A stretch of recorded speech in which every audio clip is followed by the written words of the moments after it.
Good evening to our hybrid audience. We have folks in San Francisco and virtually. Welcome to the data-driven, not so much of a debate, but a friendly conversation about the evolving bladder cancer landscape. I'm Rob Dreiser from the University of Virginia Comprehensive Cancer Center, and I am joined tonight by my friend and colleague, Dr. Chang, who I'll formally introduce in just a bit. But first, let's start out with some pretest questions.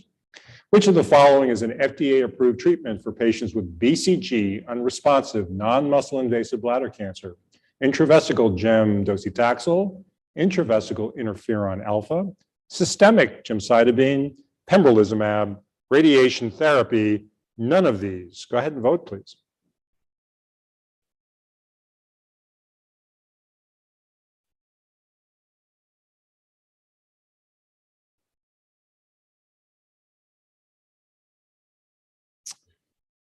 Okay, let's move on.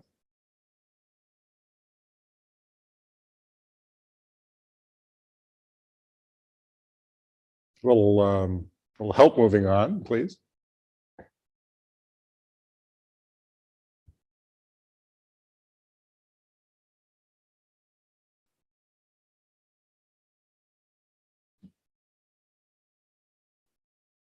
A 48-year-old female has high-grade muscle-invasive bladder cancer. There is no evidence of metastatic disease. Her ECOG performance status is 1, or creatinine is 1.9, estimated GFR 42 mils per minute. She is deemed a surgical candidate.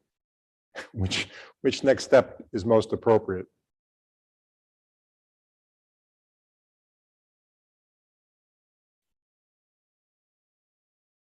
I'm going to gather, there we go. We're getting a little bit more of a balanced input. All right. Let's move on. For patients with metastatic urothelial cancer who have imaging evidence of a partial response to platinum-based chemotherapy, evidence supports which of the following management options? Erdafitinib, if next-generation sequencing indicates either FGFR2 or 3 mutation or PTEN loss.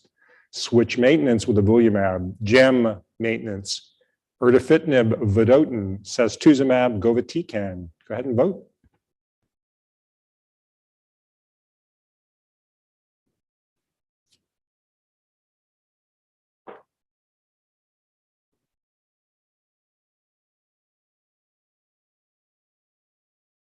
All right. 59-year-old male, 3 months post-radical cystectomy, no neoadjuvant therapy was given.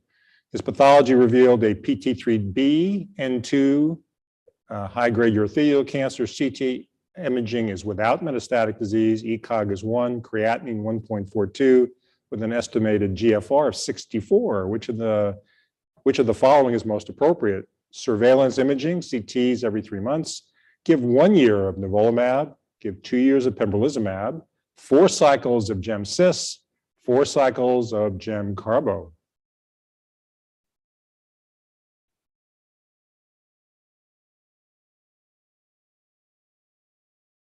Okay, we have a range of thoughts on this matter.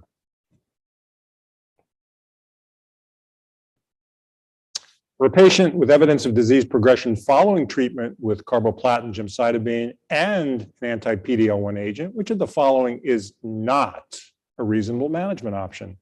Erdafitinib, if next-generation sequencing indicates FGFR2 or 3 mutations. Anti-PD-1, if the patient's tumor is PD-L1 positive. Sacituzumab, govitecan, enfortumab, vedotin, or clinical trial enrollment. Go ahead and vote.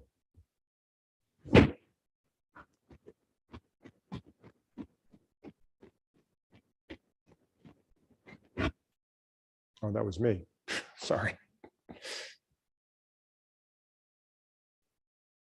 All right. We have lots of questions for you tonight.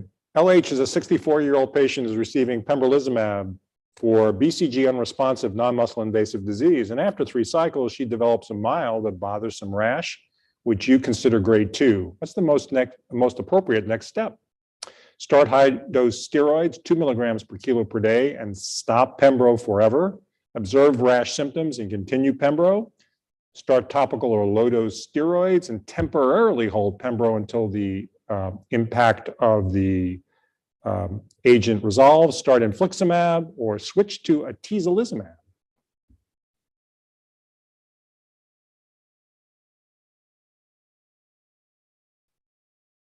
All righty.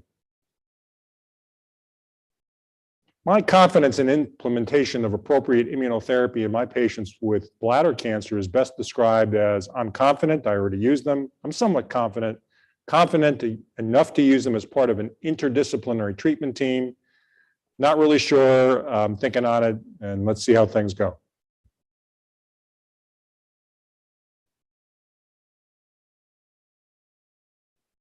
All right. So the good Dr. Chang is a senior urologic oncologist and chief surgical officer at Vanderbilt. I've known him since he was this high. Still that high. Okay, exactly. Thanks very much, Rob. I am actually going to speak on a couple, let me see, go the correct way here, on options initially with non-muscle invasive bladder cancer, specifically on BCG unresponsive disease. And one of the pretest questions actually focused on that, and we can talk a little bit about what's going on. With patients with non-muscle invasive disease, they've usually been confined to the realm of surgeons. And as with most therapies, we focus on appropriate treatment for aggressive high-risk disease, but hopefully backing down treatment for those patients with less aggressive disease. And it makes sense to see what the guidelines recommend. This is the AUA-SUO guideline for non-muscle invasive disease. And this algorithm tends to spell out exactly what your treatment options are as you go through the treatment algorithms. It attempts to risk stratify based upon patient characteristics and tumor characteristics as well. Fortunately, we've had some feedback in terms of how these guidelines work. Do they actually predict how patients are going to respond to therapy and how they ultimately do? And when you look at how the guidelines space people out, recurrence-free survival as well as progression-free survival seem to differentiate depending upon low risk, intermediate, and high risk. When looking at NCCN guidelines, they're actually quite similar to the AUA guidelines, in fact, replicate them, but focus actually on a very high-risk cohort, which has characteristics of features that we respond to less with immunotherapy, and we look specifically at other options that may be actually more effective. So what do we do when BCG has not worked? For medical oncologists and radiation oncologists, BCG is something that urologists use very, very frequently in terms of understanding the effectiveness, but we know that there's still 30 to 40% of patients that in fact do not have tumors that respond to BCG. And so what are the treatment options that are available? Well, presently we have radical cystectomy, removal of the bladder, which is actually the guidelines recommended option for those patients who have tumors that don't respond to BCG. We have other options, including intravesical therapies, chemotherapies that are placed in the bladder. And actually, something that we'll highlight is the first FDA-approved treatment for decades, specifically for patients with BCG unresponsive disease. In the future, there are other intravesical therapies that are out there that continue to be studied and evolve. But the goal with the intravesical therapies are to attempt to avoid major surgery, avoid the complications and the morbidity associated with it. And we do have some impact in terms of how patients ultimately do.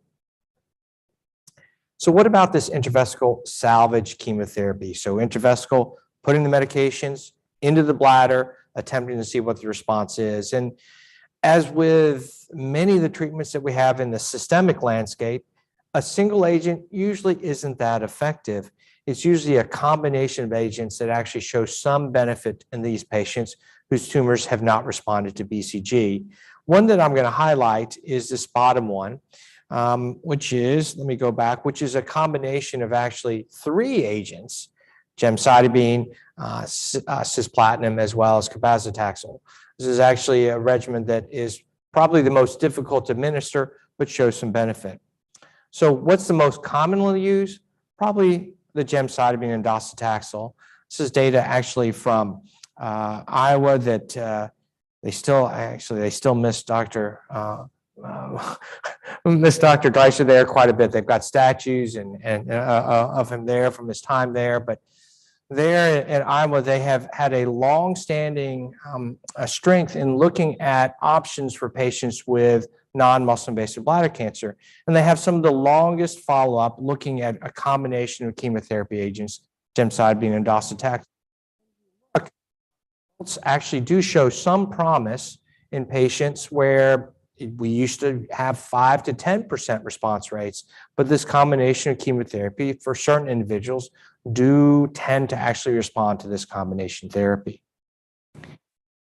The triplet therapy that I told you about is out of Colombia, and again, a significant response rate, but a very difficult treatment regimen. Patients have to come in, and remember, these are usually frail patients, Monday, Wednesday, every Friday as well, for 6 weeks. So 3 different trips into the city, getting treatments. The treatments usually last 2 to 3 hours in terms of putting the medications in and keeping the medications in. But overall, the response rates are quite attractive.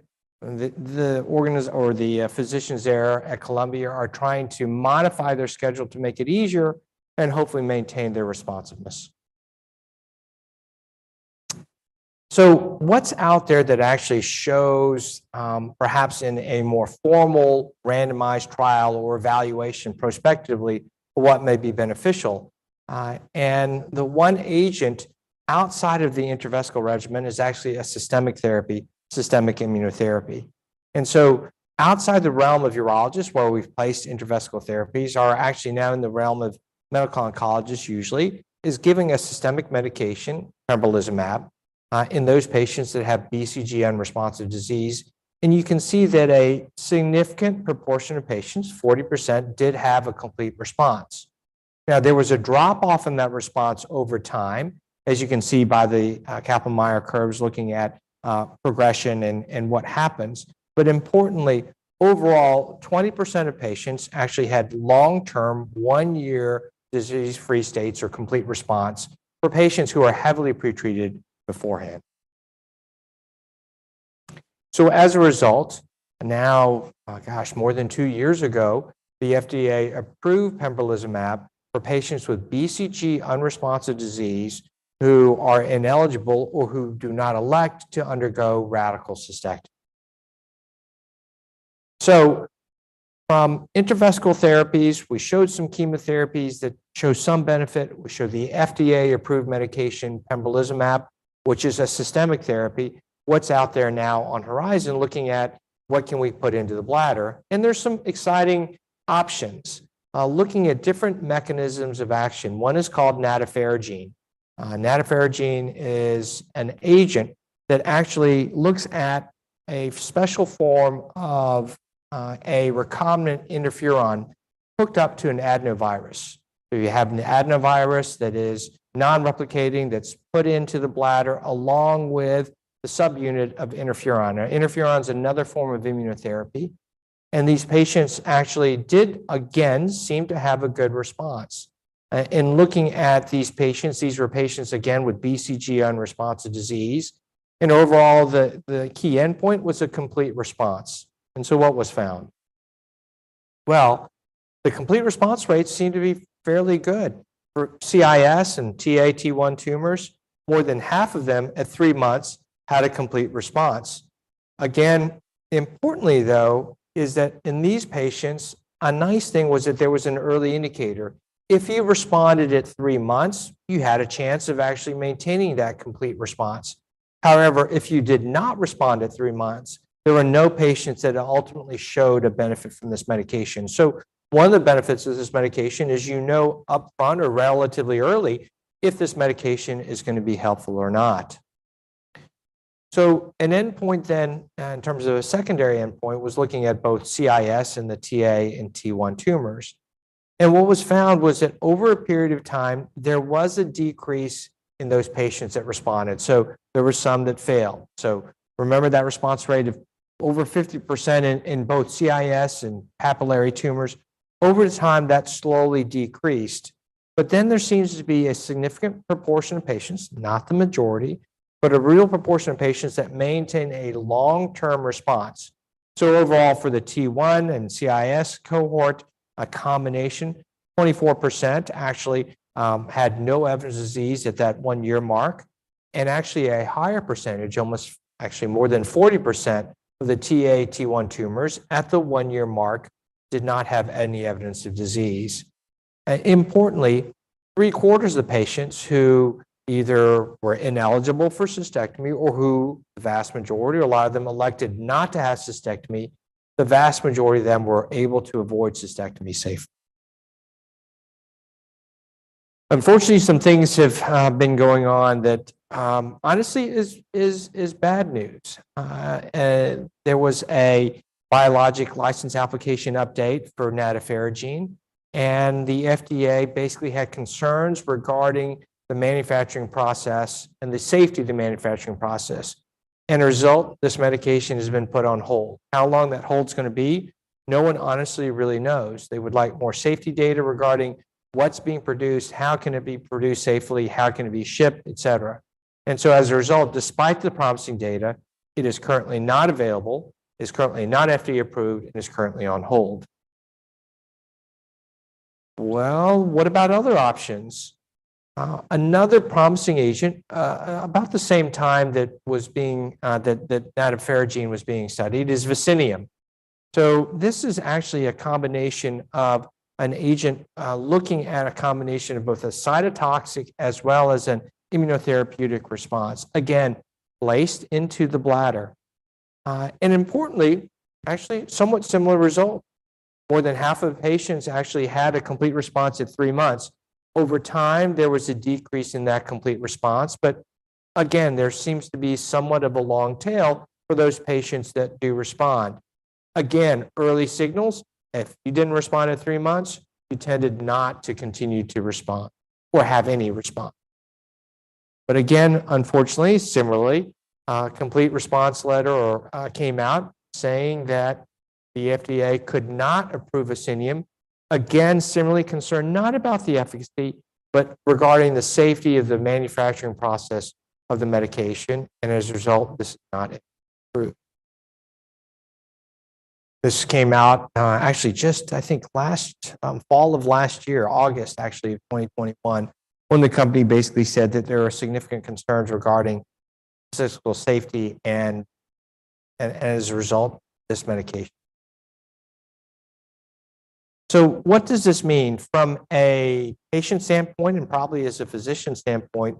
Alternatives, intravesical alternatives. At this point, we don't have anything that is at this point ready for FDA approval. Both these medications from an efficacy standpoint and from a side effect standpoint look to be successful in terms of being able to have an agent. But now with Pembrolizumab, a systemic therapy, but now an FDA-approved agent, our study is going to have to be done that will compare the efficacy of an intravesical medication with a systemic medication. It's unclear, and the FDA hasn't given us a clear answer regarding that as well. And so because of that, will the next trial then need to that uses systemic therapy or uses intravesical therapy? Will that patient have to be unresponsive or not respond to Pembrolizumab? It remains unclear. There are many, many trials now with intravesical therapy that are looking at all different stages in the disease spectrum. So just reported as one exciting medication, which is actually combining BCG. So understand these are trials in people who have already had BCG and their tumors have not responded or who have come back.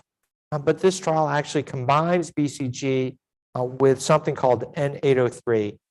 N803 ramps up, amps up the actual inflammatory response by stimulating natural killer cells and T cells, and in fact, promising results with an intravesical therapy. And so we'll need to see as more data comes, again, whether or not the FDA will approve this agent. Lots of systemic therapy trials. Again, a lot of them, though, combine BCG with a systemic therapy.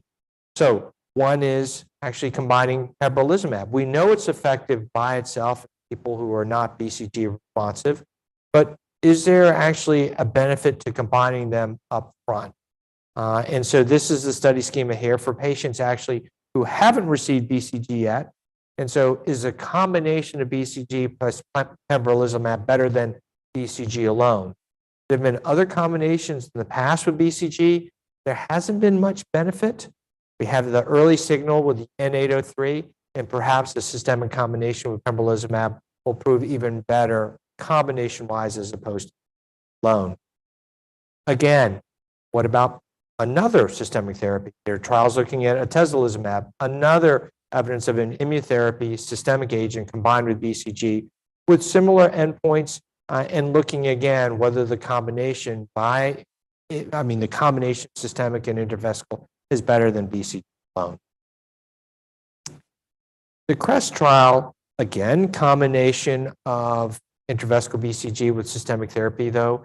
Actually, the difference with this is a new agent, not yet FDA approved, but given in a subcutaneous form, not in an intravenous form. Same type of response in terms of, hey, this is a PD-1, PD-L1 type inhibitor, again, attempting to elicit that immune response. Again, a combination of the new medication with BCG in maintenance, and with BCG alone, with the endpoint being event-free survival. Checkmate 9UT, again, is looking at, okay, what do we have in light of BCG unresponsive disease? So this looks at actually BCG unresponsive disease, but looks at, again, immunotherapy plus or minus BCG, again, looking at nivolumab, another immunotherapy agent, but combining it actually with an IDO1 inhibitor to see if you can augment the response of a systemic therapy agent with BCG. This is actually a 4-arm trial. You have a combination of agents looking in BCG unresponsive disease and adding something to BCG. The endpoint here, because it's looking at CIS, is complete response. So in an era where probably 10 years ago, we had no options for patients with BCG unresponsive disease, we in fact now have an FDA-approved agent, that'd be systemic pembrolizumab. We have intravesical chemotherapy agents that seem to be effective. We have plenty of clinical trials in systemic as well as intravesical. So with these options, I think we'll need to continue to learn more and more with clinical trials. But I don't want anyone to forget that at this point, the recommended options with guideline is that radical cystectomy, removal of the bladder, still is the treatment of choice. Whether or not we actually follow those guidelines, I think really needs to be individualized, but importantly, we have options. So I'm going to end with there. Rob, I don't know if you're going to do the case. I think you. Yeah, so let's. This is a 69-year-old male who has an 8-month history of irritative lower urinary tract symptoms and bacteria, DVT, and a PE 5 years ago. Hearing loss, right hip replacement, hypertension, retired railroad worker, smoker. He stopped yesterday, or maybe last night, who knows. Labs indicate his creatinine 1.3, his clearance is 63, hemoglobin 11, CT urogram is without upper tract findings, no Mets. Chest x-rays are unremarkable. In-office cysto, 2-centimeter papillary lesion. Cytology is suspicious for high-grade disease. He gets biopsied. He's got CIS with high-grade TA disease. He gets BCG times 6 weeks. Gets white light cystoscopy, which is NED. Cytology is negative, and he starts on BCG maintenance. Surveillance cystoscopy later is unremarkable, but his cytology is atypical. He has evidence on biopsy of recurrent CIS. So this is a sort of just a discussion point based on what Dr. Chang has discussed. And so just asking Dr. Chang, and Dr. Chang's an investigator, so he's always going to answer if it doesn't take the patient to cystectomy, that clinical trial would be something he would think on. But of the 3 options up front, and you can discount intravesical valrubicin because I know you didn't talk about it because it's not a particularly active drug. So Pembro versus intravesical docetaxel gemcitabine. How do you make that decision? Yeah, that's a great question. I think that when we counsel patients like this, the vast majority will attempt, even though pembrolizumab is approved, Rob, will tend to, if they've done okay with intravesical therapy, they're used to it, they're comfortable, they will attempt, and we usually attempt intravesical therapy. And that would be either the combination of DOSI or gemcitabine by itself, depending upon, honestly, clinical situation, how they're tolerating it. The combination of those two agents tend to be a little bit more toxic in terms of lower urinary tract symptoms. And so if they already have a lot of lower urinary tract symptoms, I'll tend to do gemcitabine by itself. If they have actually do okay and are actually without significant lower urinary tract symptoms, I do the combination of intravesical therapy first. I do tell them that there is an FDA-approved agent. To be honest, I don't necessarily have them see the medical oncologist at this point. Do we talk about cystectomy with those TA lesions that you showed and with CIS, but not T1 and nothing else higher risk and nothing in the upper tract, nothing of suspicion? I tell them that cystectomy is really the recommended choice. But in all honesty, I usually will say, you know, we've got this. I think this is a treatment that is most likely to cure you, but there's a chance that these other attempts would cure you and not put you through the morbidity of cystectomy. All right, so we're going to ask Dr. Chang to continue the conversation about neoadjuvant therapy. Great. Thanks, Rob. So, you know, there are a proportion of our patients with non-muscle invasive disease that we proceed to cystectomy. Some of them are the CIS unresponsive patients. Some of them are T1 patients. When it comes to localized invasive cancer, these are, in fact, the minority of patients that urologists see. 3/4 of our patients that we see have non-muscle invasive disease. And so the vast majority, we can tell them up front, we're okay. You know, the chance of you having to have your bladder removed is actually quite low. The chance of this spreading is also quite low. That is not the case when it comes to invasive disease. And up front, patients need to know this is a real cancer, something that we need to actually treat aggressively. And during my time in practice, when Dr. Dreiser knew me, when I was in kindergarten, when he was still just a young sprite himself, when we were doing a treatment for bladder cancer in the US, the treatment was bladder removal, period. Really, over the past 10 to 15 years, the importance and honestly the standard of care has shifted. Understanding the impact, the beneficial impact of neoadjuvant chemotherapy given prior to cystectomy.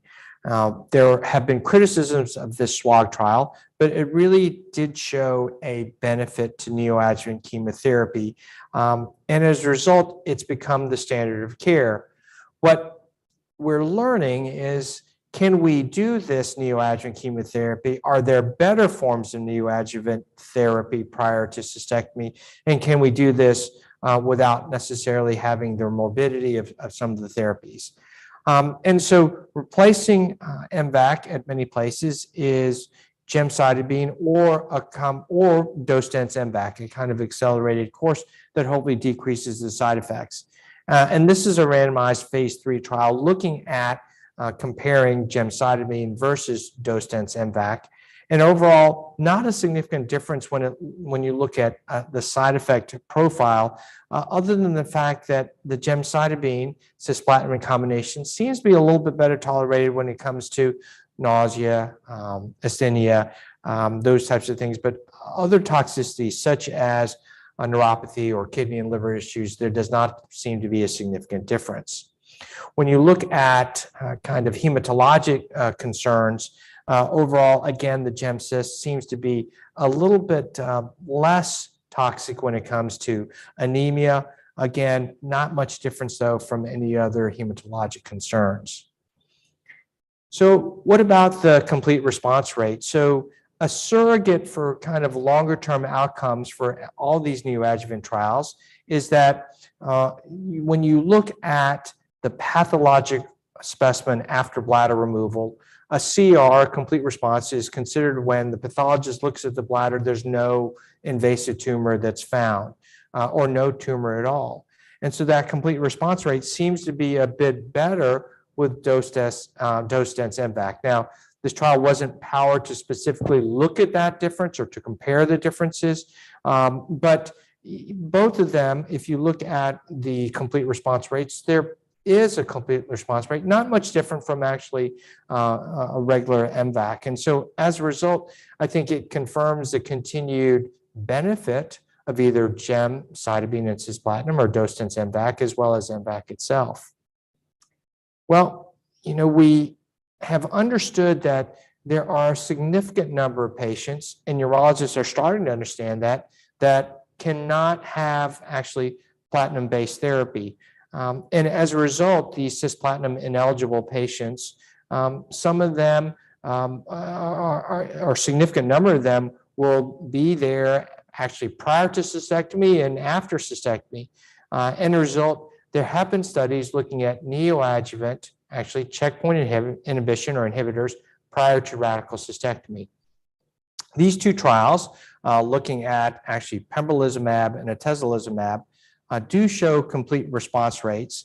And the issue is that, again, you can see complete response in the high 30% range, 31% for atezolizumab. Again, similar to chemotherapy regimens given in the neoadjuvant setting. It would be good, just as it would be for any type of neoadjuvant therapy, it'd be good to have an idea of who is more likely to benefit versus those who are less likely to benefit. And at least with checkpoint inhibition, there has not been able to found a predictive biomarker that actually has emerged. Looking at then gemcitabine and dose-dense MVAC, you can see that all of them, in fact, have similar complete response rates, and all of them actually seem to be tolerated in terms of being able to take patients to the operating room. I always look at this median time to start of surgery. In other words, from the time that chemotherapy started to when they actually can have surgery. There are many factors that come into play. One is obviously the length of time of the chemotherapy regimen, but there are multiple other factors that come into play. But there's no question that the combination of dose-dense MVAC here that is illustrated by Elizabeth Plimak's boxed-in square tends to be a regimen that can be finished quicker and can move patients quicker to surgery. What about using actually a combination? We've talked about combination intravesical therapy. Well, just one agent by itself wasn't as good as a combination.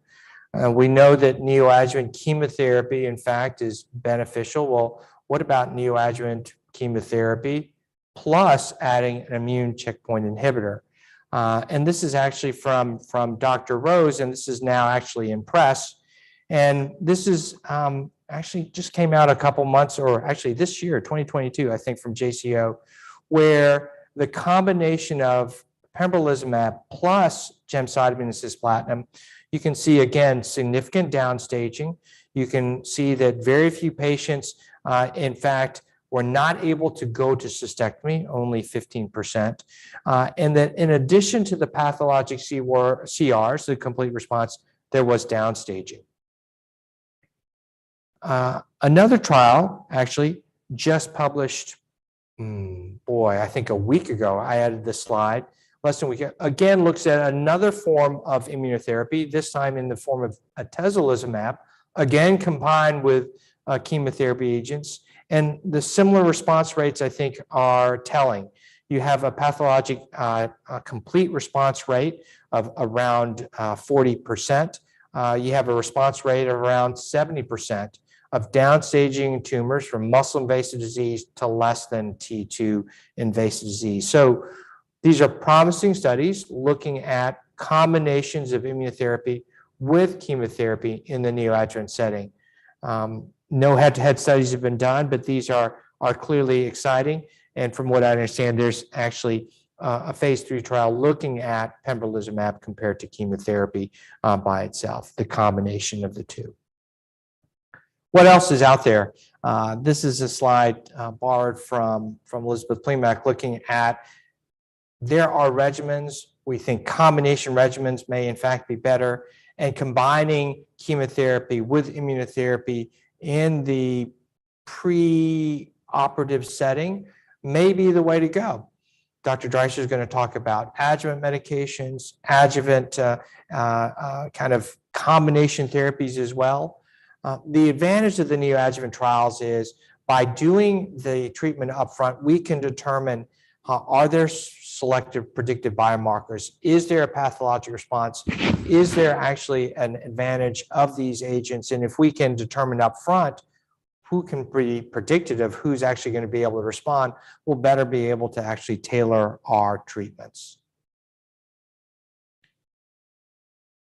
Enfortumab vedotin, EV, as many of the medical oncologists will call it, is an agent that actually is a totally different mechanism, an antibody drug conjugate that actually hones in on a target called Nectin-4. Nectin-4 is found on 98-99% of bladder cancer cells. And this agent, and Dr. Dreiser will talk about it, has been approved in later disease, in metastatic disease, in disease that's failed other therapies.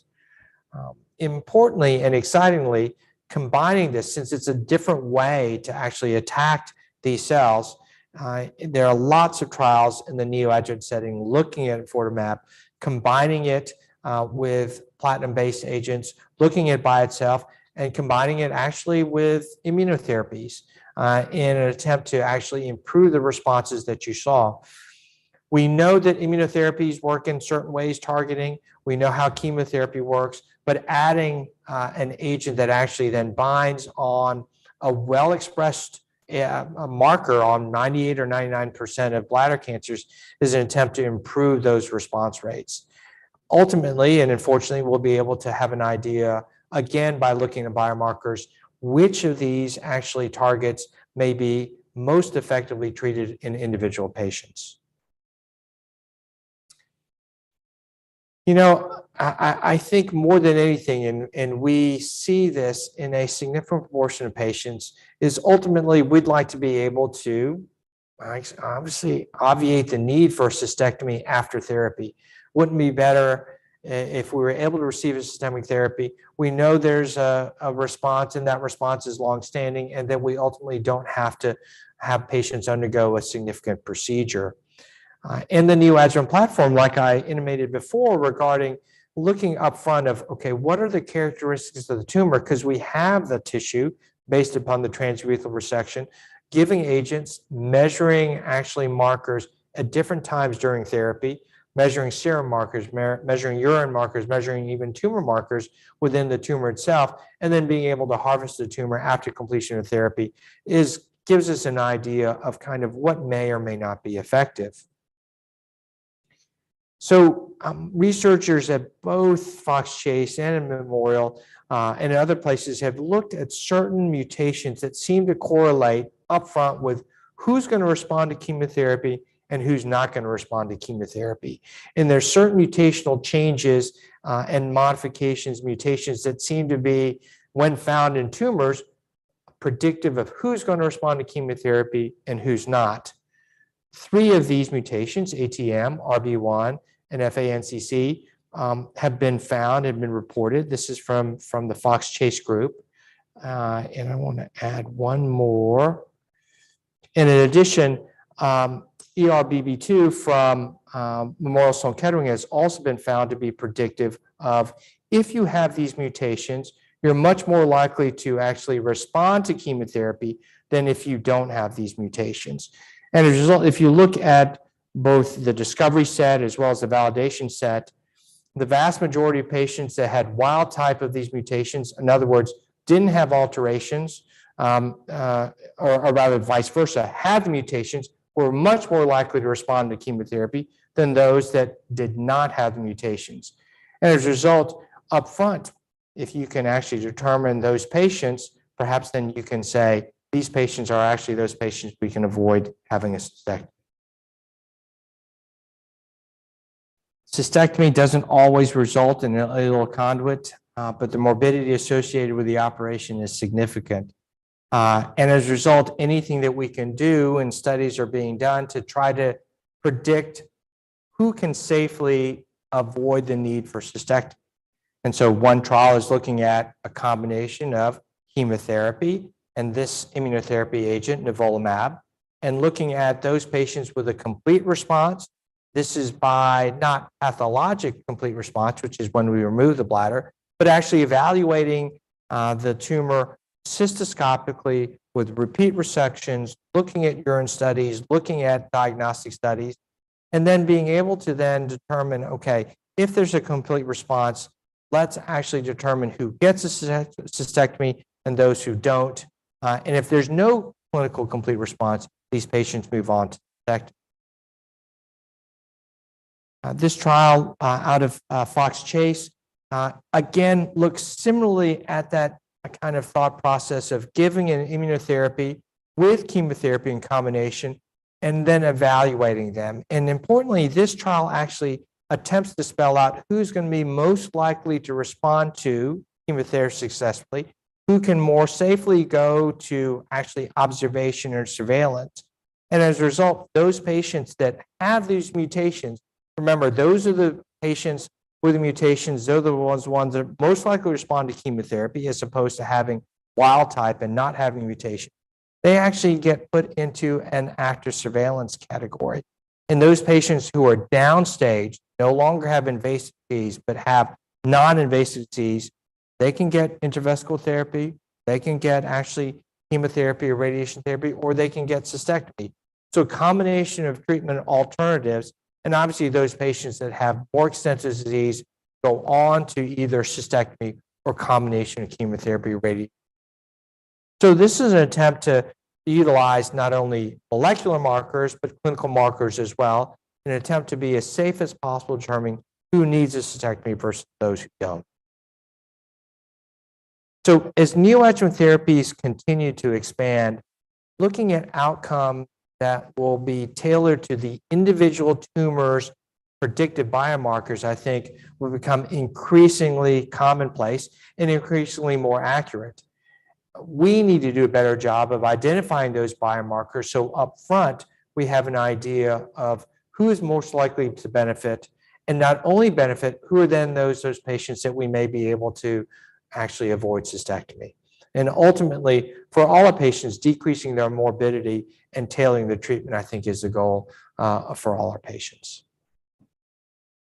So this case continues here, Dr. Dreiser. Let's switch places. All right. So patient receives 6 cycles of pembrolizumab, which he tolerates well.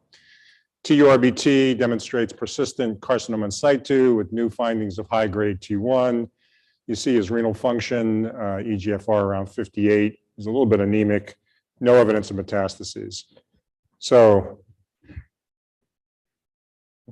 now, outside the context of a trial, which you might even become increasingly nervous about, this is the time to pull the trigger on cystectomy, or are you going to think about any of these therapies? Yeah. Yeah, if you could go back one slide again, Rob, after the pembrolizumab, he had CIS.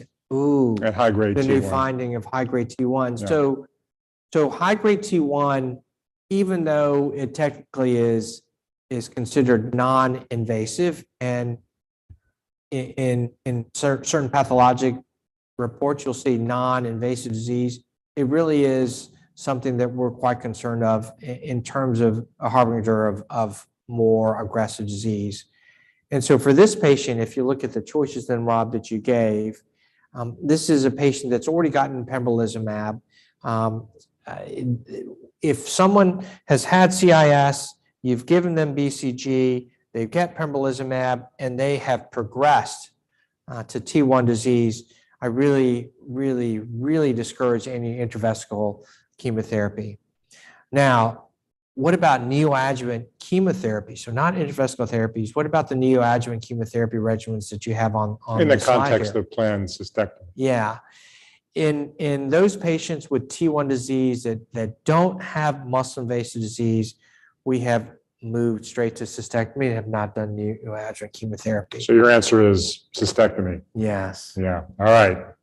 Adjuvant therapy. All right. So this patient undergoes radical cystectomy with an ileoconduit. He has a relatively uneventful recovery. He's 3 months post-op. ECOG is 1. High-grade T3B, N positive, 3 out of 15 nodes involved.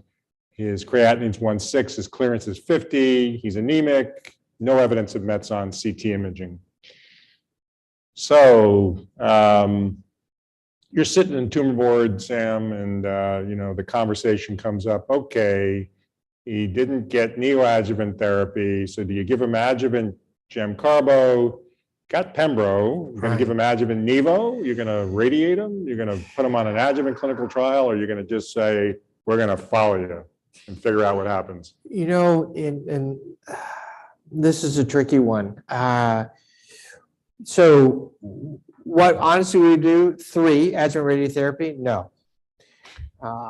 2, adjuvant nivolumab. In this setting, I really don't know the data, and the patient already received Pembrolizumab, a different agent, but still an immunotherapy. I would say no. Adjuvant gemcitabine carboplatin, I would say no. I don't know if we would have an adjuvant clinical trial, but always a good default, but I don't think we would have one in this setting, so it would be close expected management. And it's hard to argue. I mean, one of the challenges about this whole issue is what to do when you now move into a new environment. We're now using potentially an adjuvant immunotherapy. So look, the reality is that for a long time, and let's just remember, it's cisplatin-based chemotherapy. Carboplatin-based therapy in the perioperative setting does not move the needle and is not part of the conversation. So when you look at the data, people, mostly because despite level 1 evidence in the neoadjuvant setting to give cisplatin-based chemotherapy, it wasn't adopted. It's still really truly not adopted the way it should be, and we all know this. So the reality was there were a lot of patients who showed up to a medical oncologist having a cystectomy done without a discussion about neoadjuvant therapy, but now with node-positive disease having 50 to 100% chance of systemic failure. So we know that there is still perioperative benefit from meta-analyses. There's never really been a truly adequately powered adjuvant chemotherapy study. So this is really small trials suggesting benefit, which is not a shock, right? Perioperative setting is micrometastatic disease. Does it make a difference when you give it a little earlier, a little later? Probably, but the reality is there was still some benefit. We do have level 1 evidence from upper tract disease, and this is from our colleagues on the other side of the Atlantic, the POUT study, primarily using carboplatin-based therapy, although cis was allowed, and showing a disease-free survival benefit. This is not translated to overall survival benefit, favoring adjuvant platinum-based chemotherapy for high-risk upper tract disease. So we come to 2 of the reported adjuvant immunotherapy trials in high-risk disease. And this is IMvigor 010, atezolizumab for a year versus observation. I emphasize that as opposed to the contrary trial that we'll talk about in a minute. And you see the eligibility. These are high-risk patients. Nobody argues that they're likely to do poorly. Primary endpoint, disease-free survival. This was sort of the stone-cold negative trial, right? There was no evidence of benefit any way you looked at the trial, okay? The bottom line is no benefit. 16% of patients stopped adjuvant therapy because of AEs. Checkmate 274, obviously published not too long ago, phase 3 double-blind multi-center trial of nivolumab versus placebo. So this is a placebo-controlled trial compared to an expected management control arm. Nivolumab using the Q2-week regimen versus placebo at the same regimen. Inclusion criteria were not dramatically different. And here, there's a disease-free survival benefit. And this disease-free survival benefit was deemed by the Food and Drug Administration to warrant an extension of nivolumab's label into the adjuvant setting. This trial, at the time it was presented, was immature with regards to overall survival. This is looking at PD-L1 positive, and the difference looks greater. I will remind all of us that that PD-L1 positivity hasn't moved the needle in terms of survival studies. It is a prognostic, but not predictive marker in urothelial cancer. So 2 large, well-done, randomized clinical trials. Why are the results different? Well, the first thing I tell my oncology fellows is random things happen randomly. So sometimes you do enough trials, you get one that shows one thing, one that shows the other. Do I think that's what's going on? I have no idea. Patient characteristics, they seem pretty similar, but you know, it's a heterogeneous disease. One's an anti-PD-1, one's an anti-PD-L1. Does that matter? We don't really have any evidence of that, but it's an issue. I really must think patient characteristics since it's there twice. I think there was probably something else that it was intended. Randomized trials sometimes can show you randomized things. There's also some differences and actually that third bullet point should be placebo-controlled versus surveillance. Placebo control probably has greater validity because it's an independent assessment of when somebody fails. And when you don't know what they're getting, sometimes you come up with a different answer when you darn well know that they're either getting treatment or not. And that probably has some impact on outcome of trials. But the answer is we don't know. A third trial, which is now accrued, is closed to accrual, and that's Ambassador. And this is run through the Alliance. And what you see here basically is just your third trial looking at Pembrolizumab as your agent of choice. We await this data because obviously we have some controversy. These are a bunch of adjuvant IO trials, some with perioperative therapies that are ongoing. You can see, you know, these are actually very large trials. I mean, for those of you who are much younger than I am, and almost everybody in the audience, either here or there, are going to be, back in the day, you know, we thought like a 200 patient trial in urothelial cancer was humongous, right? So these are much bigger studies, much more appropriately sized. But, you know, it gets to the point where there's only so many patients with this disease around. So it gets to be challenging to try to do multiple of these trials. And I don't need to point out to a very intelligent audience that a lot of this is driven by the fact that there are a lot of different immune checkpoints approved, and therefore you get to do similar trials using different immune checkpoints. But I digress. Okay, so in the adjuvant setting today, level 1 evidence to support adjuvant nivolumab.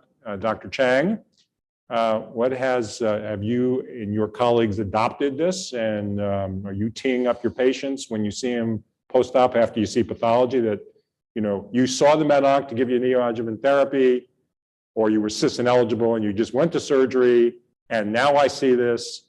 Are you teeing it up? You know, I'll be honest. We really have actually now changed our algorithm from, yes, we'll see you in the neoadjuvant setting and that's it, to we almost expect them at some point within 1 month, 6 weeks following cystectomy to talk to our medical oncology colleagues about, hey, we need to consider if they have higher risk features at cystectomy. If they're PT0, if they're a complete response after neoadjuvant chemotherapy, then we really don't, obviously. But for those that have persistent disease, even with not necessarily high risk features, but high risk features, we really do involve them because we do think there is some benefit.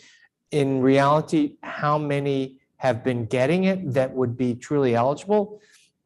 I would say probably half. Yeah, but I don't think that's surprising. I mean, you know, we all recognize that even in expert hands, and, you know, I will tell you that the urologists at Vanderbilt are sort of internationally known. They know how to do cystectomy. So, you know, their outcomes are going to be as good as anybody. But even in expert hands, it's a huge whack. Yeah. And, you know, these are older patients, and like these guys are operating on folks in their 80s, and I suspect some in their 90s occasionally, because it's the right thing to do with a curative intent operation if the patient's fit. But, you whack them up good and, they don't always bounce back. And although immune checkpoint is relatively well tolerated, it's, it's not without its issues. So it's not a straightforward issue, but I think the right answer is we all know it's a really bad disease. And even with 2 trials, one showing positive, one negative, I think the data is compelling enough. And obviously we'd love to see an overall survival benefit, and that will sort of move the needle. All right, so we're going to move on to more advanced disease. This is a 67-year-old woman who presents with hematuria. She's got muscle invasive disease. She has liver and lung metastases. She has a liver biopsy. She has evidence of metastatic disease. They did PD-L1 even though I didn't ask for it. She has an FGFR3 mutation and her ECOG performance status is 1. Creatinine, you see, her clearance is not optimal. Her CBC and chemistries are otherwise okay. She's got arrows in her liver and in her chest, so you get a sense that she's got pretty bulky disease in a couple of visceral sites. So, clinicians are going to be presented with some options, right? So, Gem-Carbo, Gem-Cis, Pembro, erdafitinib, EV plus Pembro, because you read about it and you like it, even though it's not FDA approved, or you're going to do something entirely different, you'll find a clinical trial. So we're going to just run through some of the advanced disease issues. There is nothing particularly new, but I think one of the things about this disease is like back in the day, like, 10 years ago, you gave people platinum-based chemotherapy, and then you had nothing. There was nothing to do. People gave single agent chemotherapy drugs, which didn't have any level 1 evidence, but they did it because, there was an objective response rate in the phase 2 trial. So the world's changed. The disease has gotten more complicated. That's a good thing. And it's going to get even more complicated because of the perioperative discussion. We spent a lot of time on BCG unresponsive disease and perioperative because it's going to change downstream management, and it's coming. And it's coming relatively soon. And that's a good thing for our patients and for us. So in the hopefully late winter of 2022, this is a systemic therapy sort of algorithm. The lines of therapy are a little confusing because 2nd and 3rd line is sort of in the eye of the beholder. You see a box up there for perioperative therapy because the reality is, whether you give somebody neoadjuvant cisplatin-based therapy or you give them adjuvant nivolumab, it may have the potential to change how you think about what to do. This list is getting longer. I'm going to eventually either have to use smaller font or a bigger slide. That's a good thing. I mean, I used to look, if you actually just look at the advanced disease, cisplatin was approved in 1993. Okay. Sam was a kindergartner. Okay. Think about how much bigger he is now, right? Okay. So, and then you look at these other drugs and, the pace is picking up. Now that's true in, all over oncology.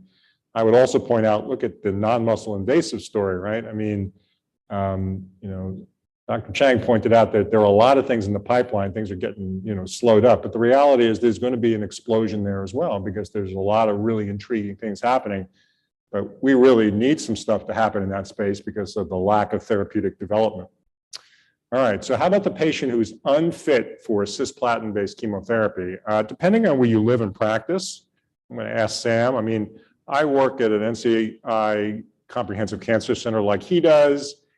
He's in a more urban environment. I am in more of a sort of a rural environment, and we're safety net hospital for a really big rural part of the state. 60% of my patients live hard lives, and they're not cisplatin candidates. What goes No, on? I think that's really the case. I think it's a combination of unfit and unwilling. To be honest, that combination.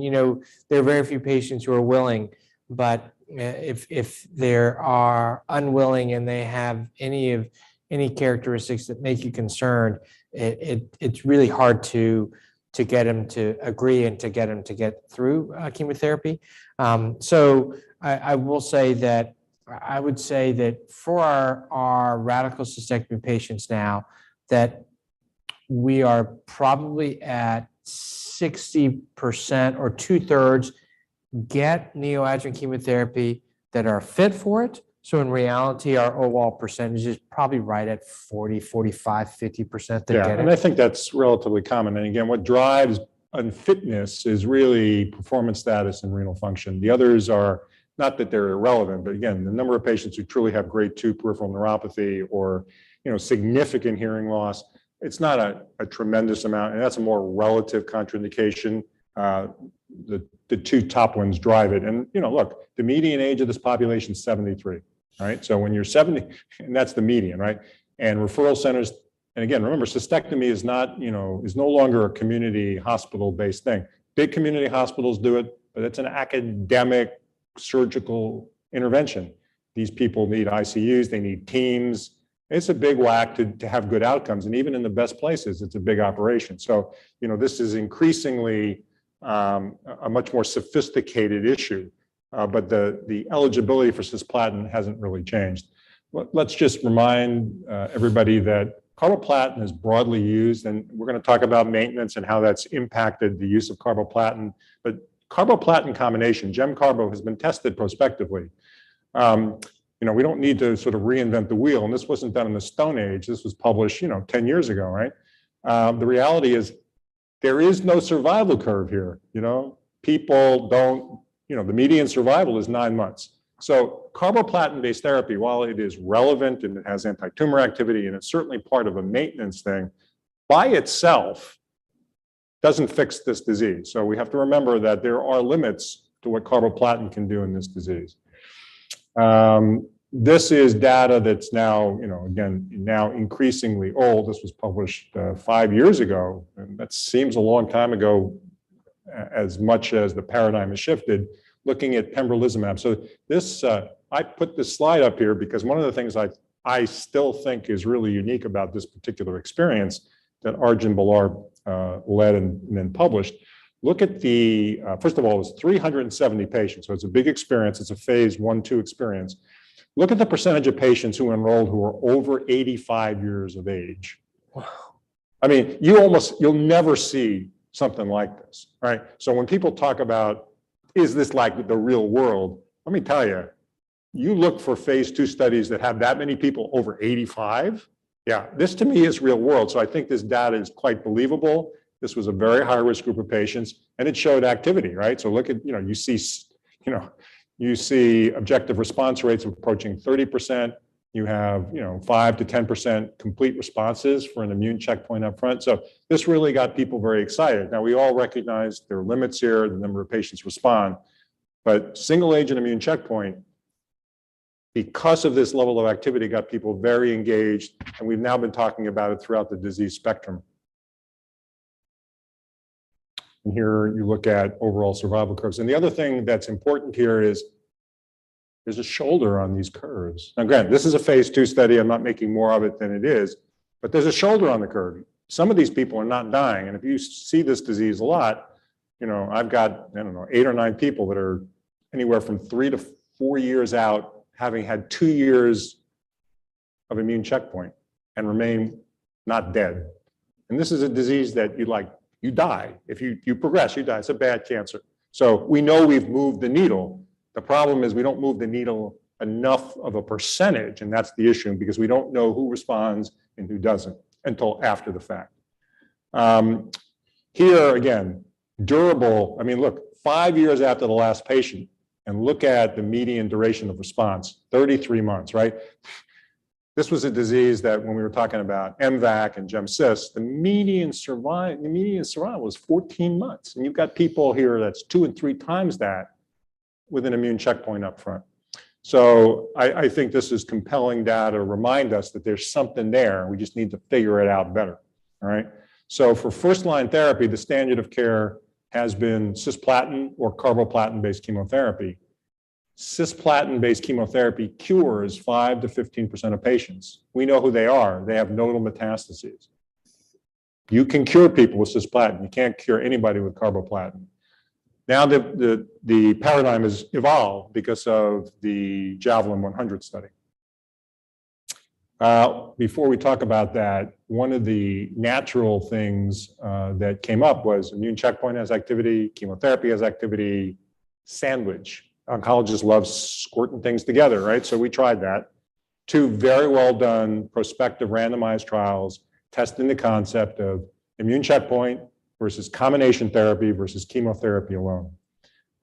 Here is the PFS, some minor improvement from IM Vigor, no benefit at all to Keynote, no difference in overall survival. So these 2 well-done trials, although we are going to learn things because the single arms of immune checkpoint have provided information from a randomized trial, the reality is combo chemo immunotherapy in metastatic disease, right? You heard Dr. Chang talk about combinations in the neoadjuvant setting, but in the metastatic setting didn't move the needle. So Javelin 100, you're all familiar with this. This was a very well done trial that changed the standard of care and randomized patients who got platinum-based chemotherapy, carbo or cis. Didn't matter because that wasn't part of the trial. Stable disease or better. Randomized to avelumab versus best supportive care, avelumab plus best supportive care, primary endpoint, overall survival, and that moved the needle. This was an impressive result.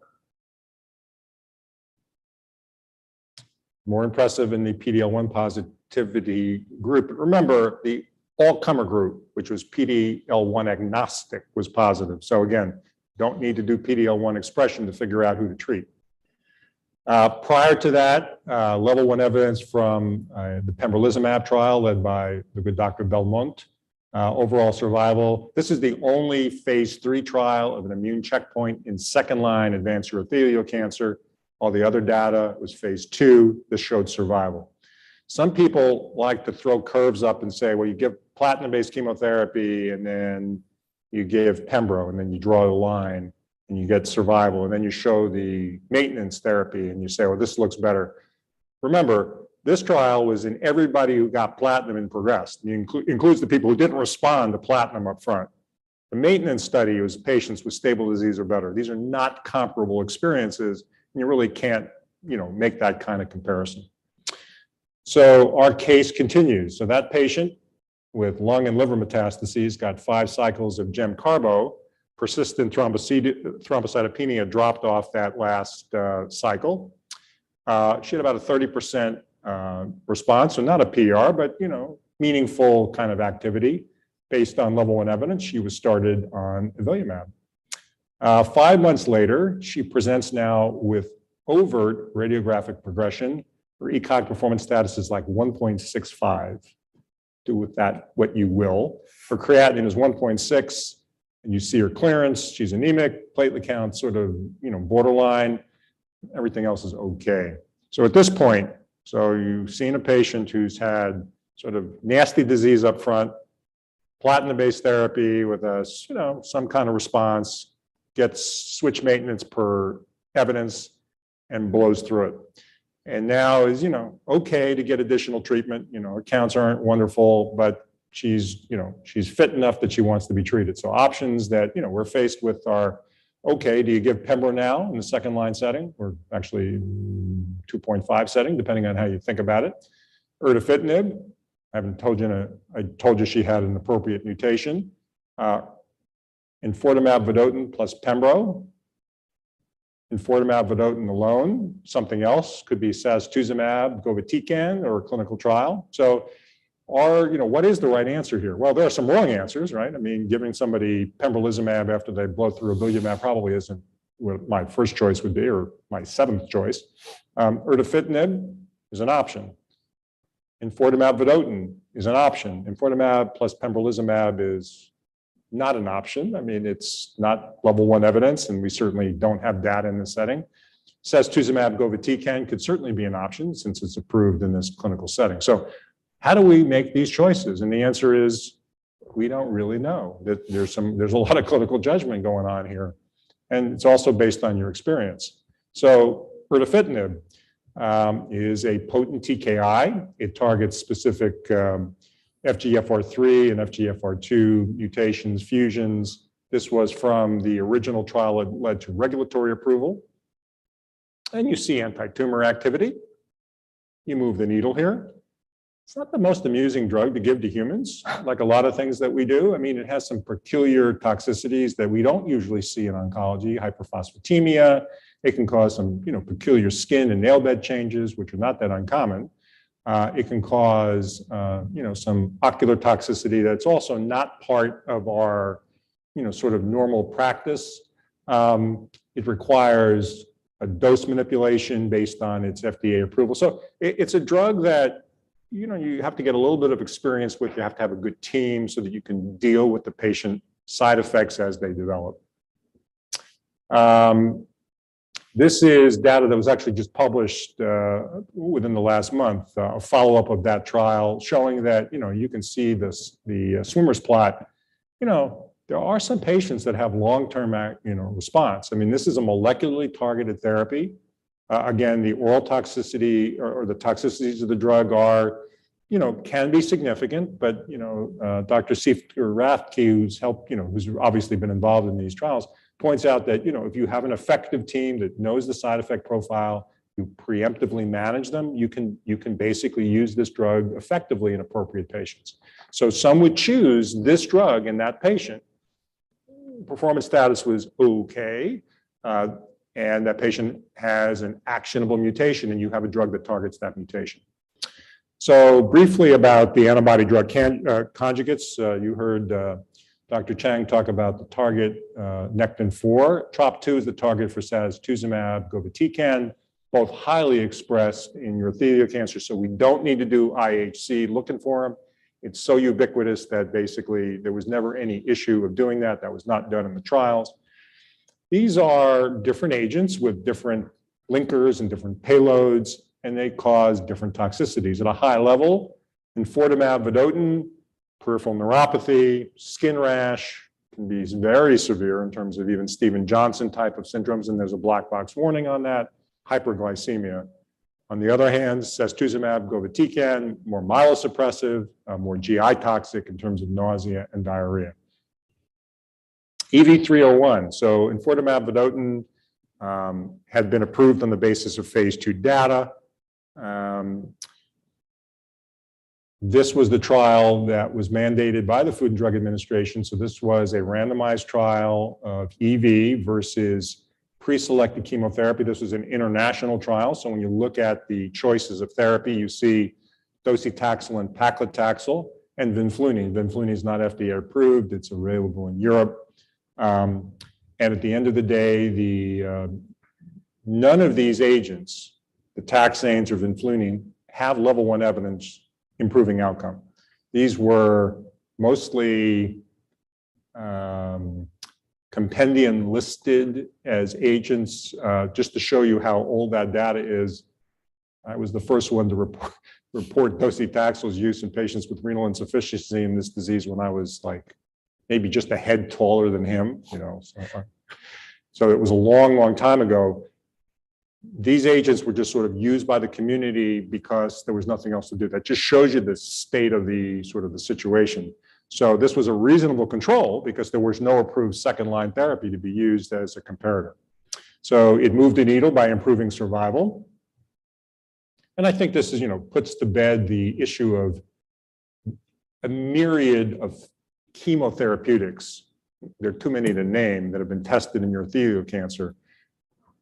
I was part of many of those phase 2 efforts, which, in retrospect seemed like a very silly thing to do, but there was no options. So we were looking at multiple cytotoxics. A lot of cytotoxics have some objective response in advanced urothelial cancer, but none of them move the needle. And that's why objective response in and of itself in this disease is not meaningful. 15 minutes of response doesn't help patients at all.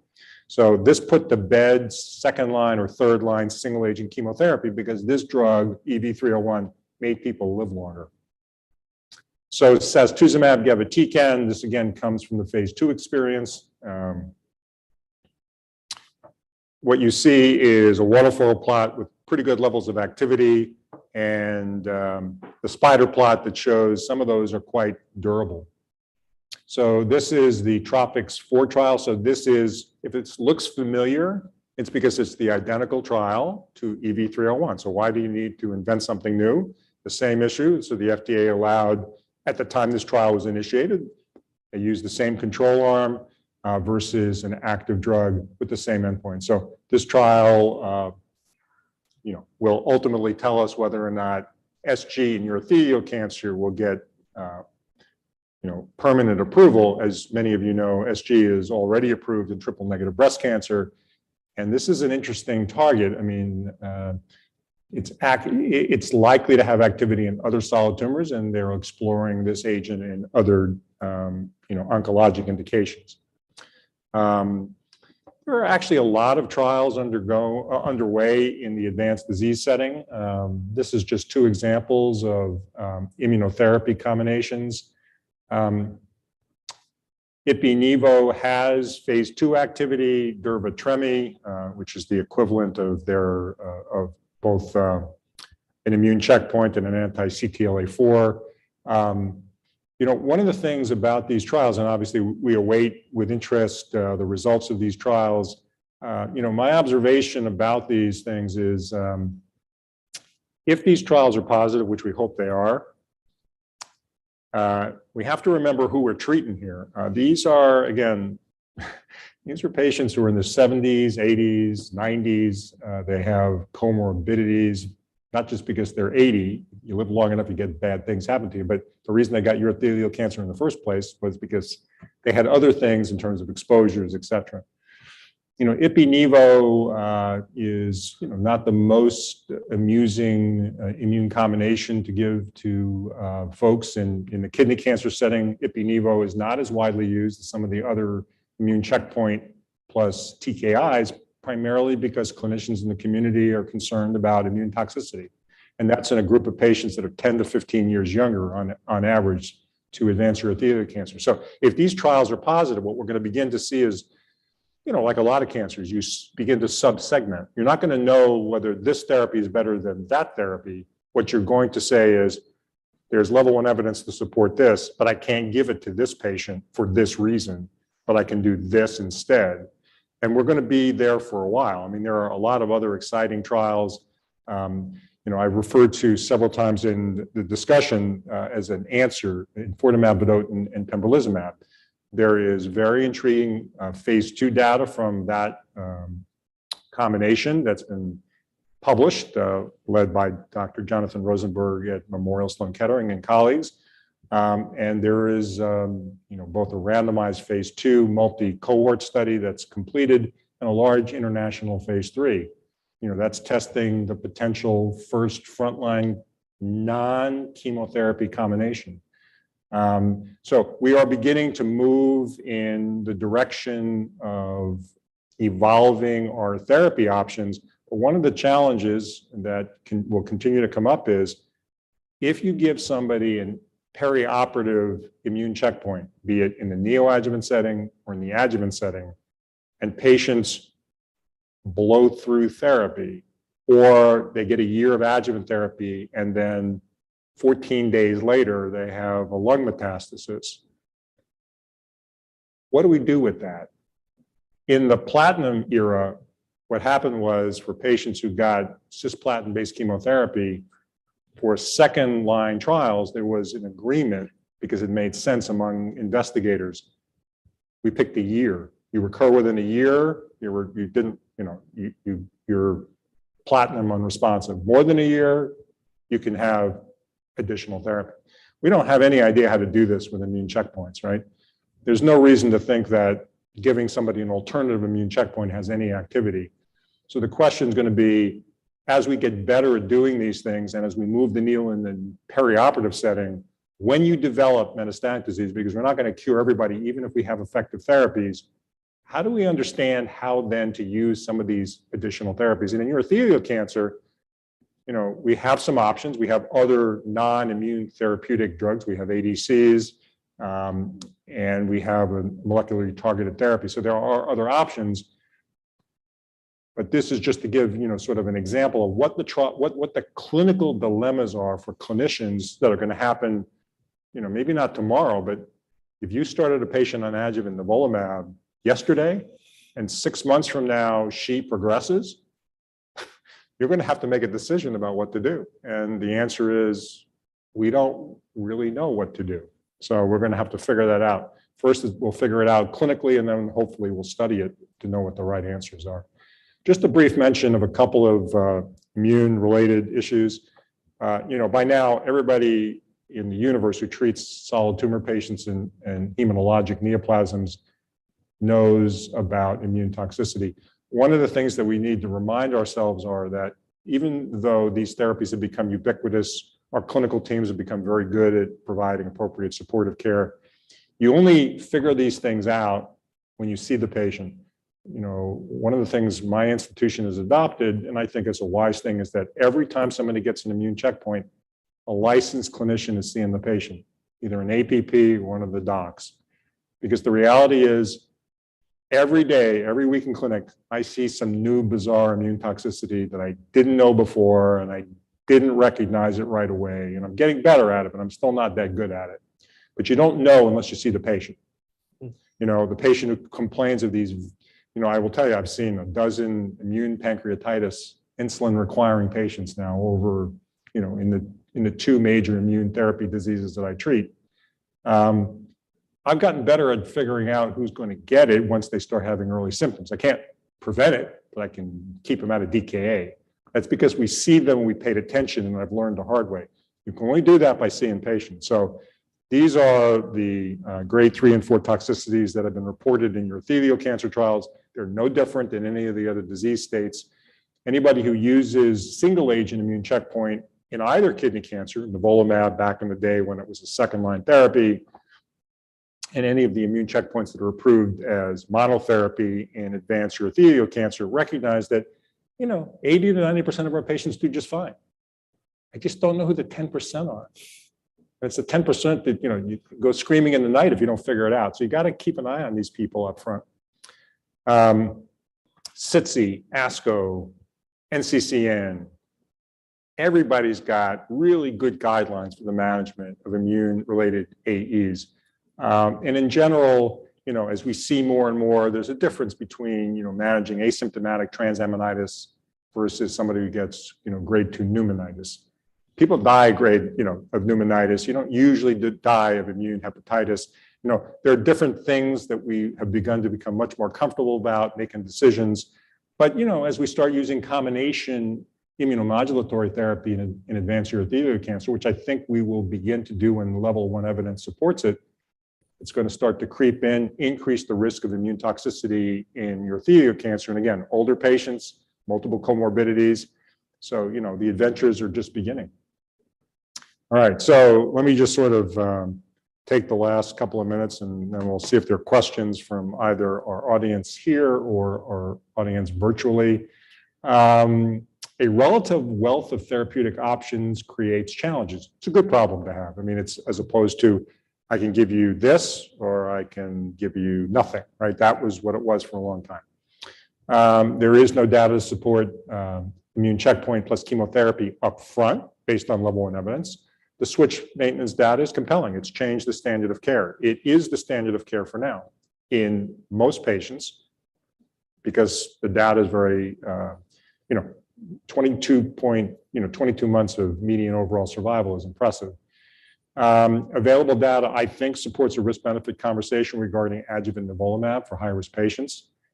The impact, again, of adjuvant immune checkpoint on the management paradigm and frontline treatment is in flux. And you can imagine if other immune checkpoint combinations become a standard of care in frontline therapy, it's going to be perturbed by when you got perioperative immune checkpoint and when you progressed. You can't find FGFR2 and 3 mutations unless you look. So you got to do next generation sequencing.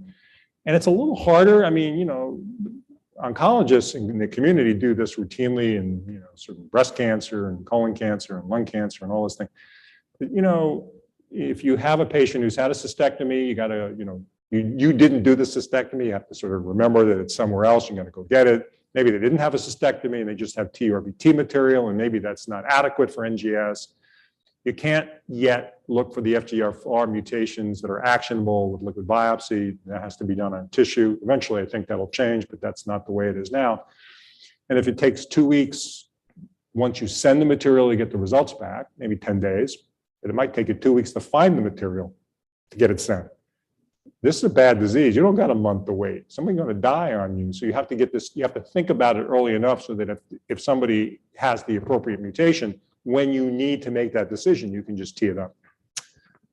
Single agent salvage chemotherapy, you really should be spanked if you do it. There's no rationale for it. There's no data. It's not the thing to do just because you can do it.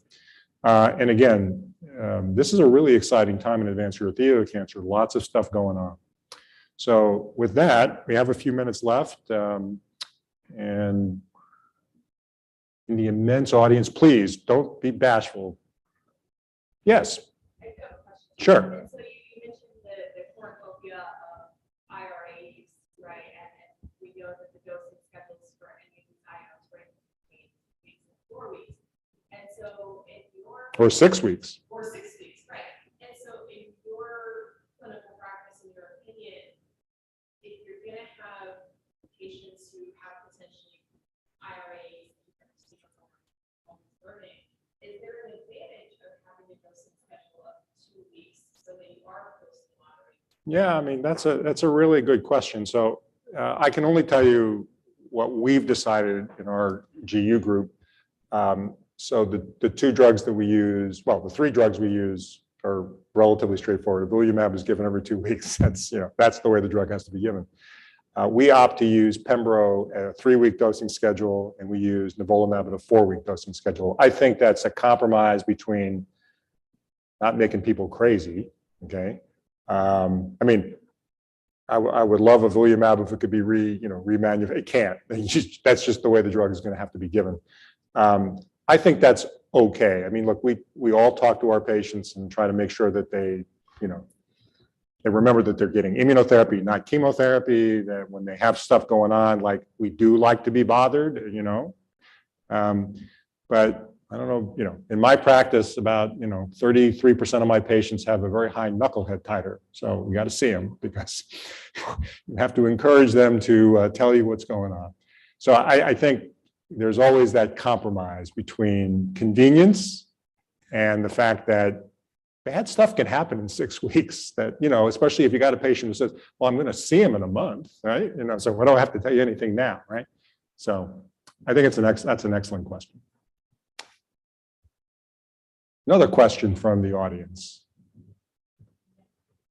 I was to hear your thoughts on potentially emerging biomarkers circulating tumor DNA. So there was the retrospective analysis of Conjugates 10. And tomorrow there's going to be a presentation on FMI's tracker analysis also. So their data from Conjugates 10 again. So where kind of do you land on this potential work? I think the work that Dr. Powell has published on, the use of ctDNA in this setting is extremely intriguing. And,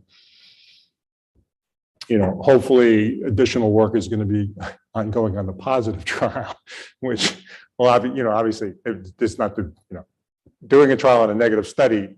The stuff is really cool, but of course you can't translate it to anything. So look, there are a lot of smart people in the world. That no doubt being done, even though I can't speak to it directly, they're doing it, and other studies have built into it. I think that would be an enormously powerful tool.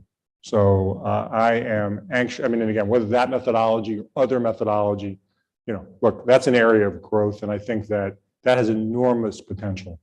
As a GU onc, I wish that would also be true in kidney cancer. Unfortunately, the biomarkers in kidney cancer are far more challenging, but in urothelial cancer, yeah, I'm paying attention to that data. All right. Well, with that, we approach the conclusion. I'm just going to run through the pretest questions quickly. Don't mess them up. All right. Which of the following is an FDA-approved treatment for BCG unresponsive non-muscle invasive? And you see the answers. I'm not going to read them.